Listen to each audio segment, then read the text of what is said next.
इस ट्रिप में हम सबसे पहले जाने वाले हैं महाराष्ट्र के एक बेहद पवित्र और ऐतिहासिक शहर पंढरपुर में, जिसे भगवान विठोबा की नगरी कहा जाता है। अगर आप महाराष्ट्र से हैं तो शायद आपने विट्ठल विट्ठल जय हरि विट्ठल ये नारा जरूर सुना होगा। चलिए आज आपको इस आध्यात्मिक नगरी की सैर कराते हैं। पंढरपुर में है विठोबा रुक्मिणी मंदिर, जिसे पंढरपुर मंदिर के नाम से भी जाना जाता है। यह मंदिर भीमा नदी के किनारे स्थित है, जिसे भक्त प्यार से चंद्रभागा नदी कहते हैं। माना जाता है कि भगवान विठोबा यानी भगवान विष्णु खुद यहाँ अपने भक्त पुंडलिक के बुलावे पर आए थे। इस नदी को पवित्र माना जाता है। यहाँ आकर भक्त पहले स्नान करते हैं, फिर विठोबा के दर्शन के लिए मंदिर जाते हैं और यहाँ पूरे महाराष्ट्र में वारकरी संप्रदाय की आस्था का केंद्र है। यहाँ हर साल आषाढ़ी एकादशी और कार्तिकी एकादशी पर लाखों की संख्या में भक्त पदयात्रा करते हुए पहुंचते हैं। इसे वारी यात्रा कहा जाता है।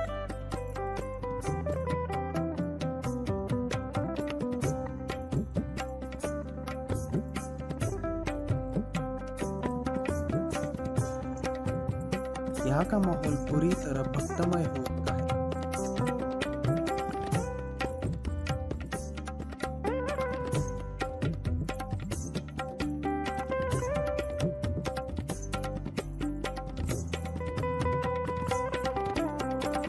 सबसे खास बात है कि वारकरी भक्त जो वारी के दौरान भक्त विठोबा के भजनों में लीन रहते हैं, उनके माथे पर तिलक, कंधे पर भगवा झोला और हाथ में संत तुकाराम या ज्ञानेश्वर की गाथा, ये सब देखकर दिल को सुकून मिलता है।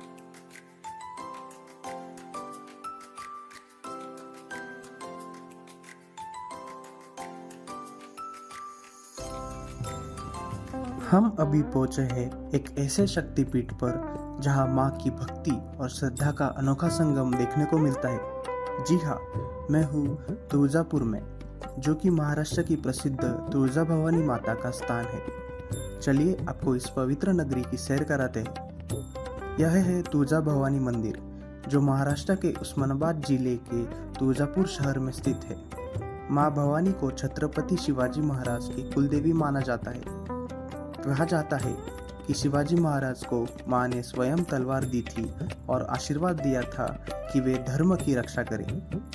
इस मंदिर का इतिहास लगभग 12वीं शताब्दी से जुड़ा हुआ है। यह एक प्राचीन शक्तिपीठ है और मां भवानी को यह करोड़ों भुजाओं वाली शक्ति के रूप में पूजा जाता है। मंदिर में मां की मूर्ति काले पत्थर की है और बहुत ही दिव्य और शक्तिशाली प्रतीत होती है। मंदिर तक पहुंचने के लिए आपको कुछ सीढ़ियां चढ़नी होती है और फिर आप आते हैं गर्भगृह में, जहां मां भवानी के दर्शन होते हैं। यहाँ पर सुबह 5 बजे से लेके रात को 9 बजे तक दर्शन होते हैं, लेकिन भीड़ के समय थोड़ा इंतजार करना पड़ सकता है। यहाँ नवरात्रि के 9 दिन और दशहरा बड़े धूमधाम से मनाया जाता है। इसी दौरान लाखों भक्त यहाँ दर्शन के लिए आते हैं और माँ के जयकारों से पूरा शहर गूंज उठता है। मंदिर के बाहर का मार्केट भी बहुत ही जीवंत है।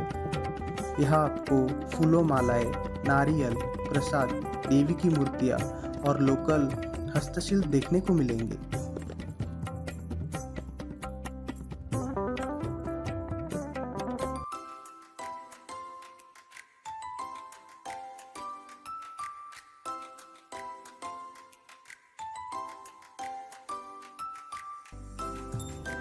अब हम आए हैं एक ऐसी धरती पर जहां भगवान दत्तात्रेय ने स्वयं अवतार लिया था। जी हाँ, मैं बात कर रहा हूँ अक्कलकोट की, जो कि स्वामी समर्थ महाराज की कर्मभूमि है। अक्कलकोट महाराष्ट्र के सोलापुर जिले में स्थित एक प्रसिद्ध तीर्थ स्थान है। स्वामी समर्थ महाराज का जन्म रहस्य बना हुआ है, लेकिन ऐसा माना जाता है कि वे 19वीं सदी में अक्कलकोट में प्रकट हुए और 22 साल तक यहाँ रहे। उन्होंने चमत्कारों से नहीं बल्कि साधना और प्रेम से लोगों को मार्गदर्शन किया। मठ परिसर में आपको स्वामी समर्थ की मूर्ति, उनकी समाधि और एक पवित्र वृक्ष भी मिलेगा।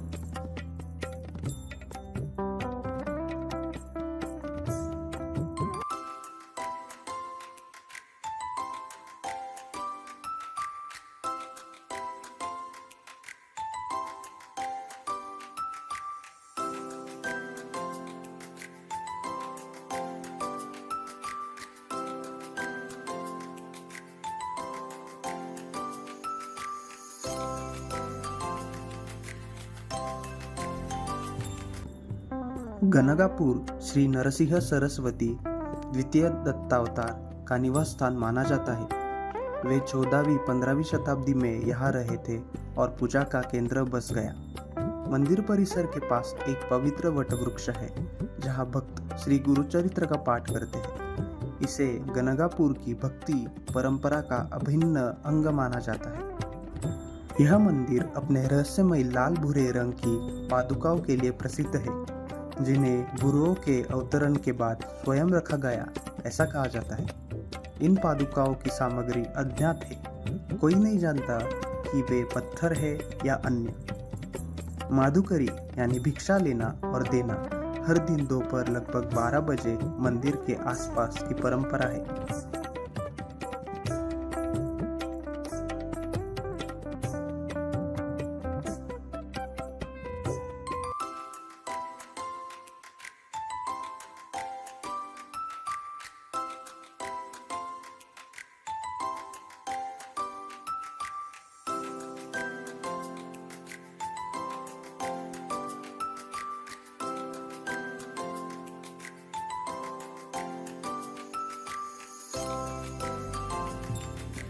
अभी हम आए हैं एक ऐसे स्थान पर जो सिर्फ महाराष्ट्र की नहीं, पूरे भारत के सबसे पवित्र शक्तिपीठों में से एक माना जाता है। जी हाँ, मैं बात कर रहा हूँ कोल्हापुर के अंबाबाई यानी महालक्ष्मी देवी मंदिर की। यहाँ की हवा में ही श्रद्धा घुली हुई है।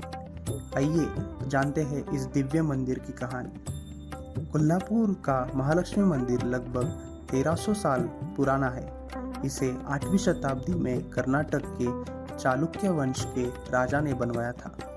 यह मंदिर श्री लक्ष्मी देवी को समर्पित है, जिन्हें यहाँ अंबाबाई कहा जाता है। मंदिर की सबसे खास बात है यहाँ विराजमान महालक्ष्मी माता की मूर्ति। मंदिर परिसर में महाकाली, सरस्वती, शिव, गणेश और विष्णु, इन देवताओं के भी छोटे मंदिर बने हुए हैं। सुबह लगभग 4 बजे से मंदिर खुल जाता है और रात करीब 10 बजे तक दर्शन होते हैं। नवरात्रि, शुक्रवार और दिवाली के समय भीड़ अधिक होती है, इसलिए दर्शन के लिए सुबह जल्दी पहुंचना अच्छा रहता है।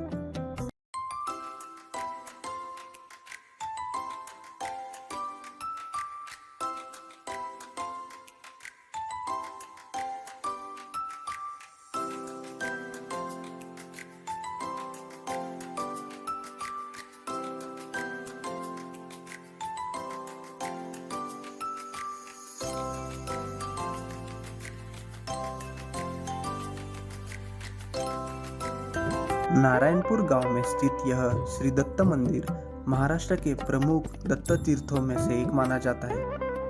यहाँ की सबसे खास बात है मंदिर का वातावरण और आध्यात्मिक ऊर्जा, जो हर भक्त को सुकून देती है।